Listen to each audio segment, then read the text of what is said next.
online drug bypass operation sa usang apartment. There is sa may Employees Village Barangay Fatima. Prograsa mo ni ana recover. Pwede gamiton Mas money. batok sa inyo. Namoy katungod magkuha sa kaugaling abogado. Kung Duha ka lalaki o lima ka babae. Tagaan mo sa gobyerno sa. Okay? Sagot tayo. Ang main target si alias tatawag ng iyong asawa. Sagot ka? Okay.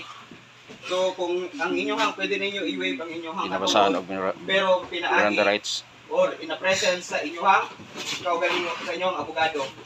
Dapat mo ikatungod nga magkuha inyong Tulog kaugaling doktor para lalaki kamo o tulog ka babae ang nasikop sa drug bypass operation sa Patricianized area. Pero kakurasa. So, nasabtan ninyo yung katungod.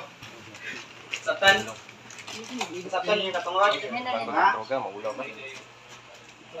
Ulita lang po. Ulita lang sila. Bida, ako si Carla. Okay. Basahan ni Miranda. Pamina mo ba?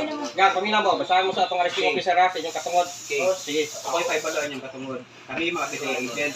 I-arresto mo sa paglabag sa RA 916. Naman atong kagawad. Na Comprehensive Dangerous Drugs Act of 2002. Namoy katungod na magpakahilom. Okay? Tanan ninyong gisulti, pwedeng gamiton batok sa inyo. Kung naamoy katungod po, magkuwag inyong kaugalingong abogado na sa inyong kaugalingong pili.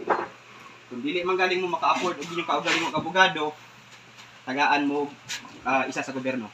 Atong balikon. Okay? Unom ka mga individual So, tungkol sa bypass operation. naapod mo ikatungod. Inyong katungod, pwede ko ninyo i-waive. Drug dealing. Pero pinaagi kini sa kwarto sa apartment. sa presensya or nasa inyong katubangan sa inyong abogado. Naapod mo ikatungod nga mo kuha inyong kaugalingong doktor para sa inyong medical nga pinanglan, hindi mo ka afford.